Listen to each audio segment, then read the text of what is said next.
Guys, I 99% of the time take nothing from these weekly press conferences on like how I feel about the team. I listen to them all because I'm kind of a weird guy and I like to take notes and steal different quotes that I like and keep them in a bunch of different Google Docs or Google Sheets or whatever. And I listen to a lot of other teams too, like coaches that I like to listen to, but I mostly focus on Nebraska because that's just, I mean, they're my team, right?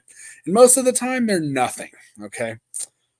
Tuesday, however, our Cornhusker offensive coordinator might have exposed himself a bit as I'll maybe say some borderline incompetent for the job.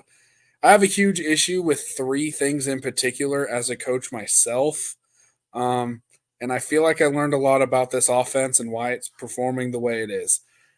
So, first thing that I got to get off right off the bat is how can we be over halfway through your second season as the offensive coordinator and you're saying things like you need to remember to commit to the run game. You need to do a better job trusting yourself and committing to that run game.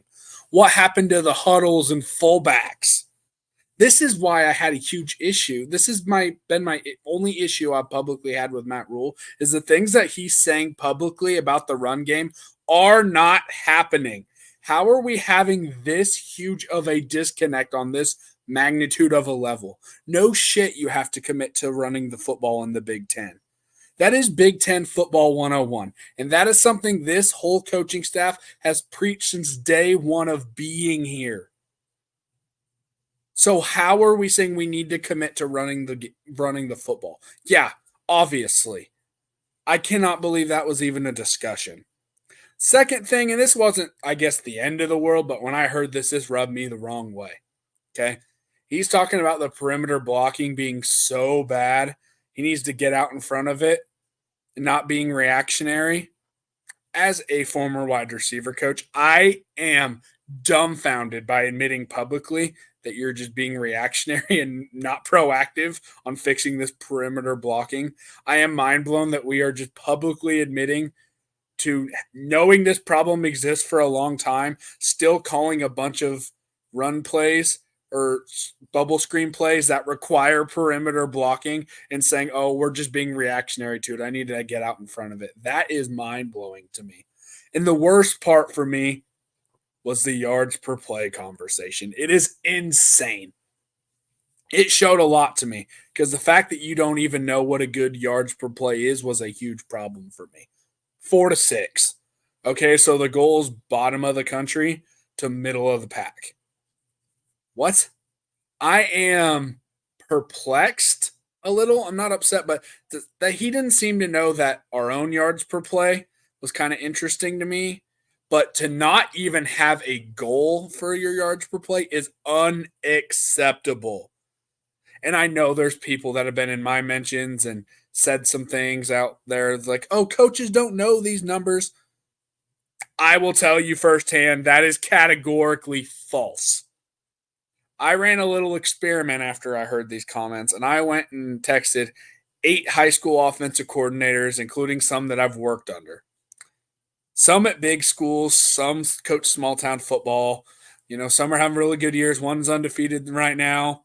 One, it's having a pretty struggling year. Just, a whole wide variety. Every single one of them got back to me and gave me 10 times better answer than what Marcus Satterfield just had. They all knew what their yards per play are, and they all knew what their goals are. Some gave me a hard number of, hey, I always want to be at 7. That is my harsh goal. This is the number we're always shooting for.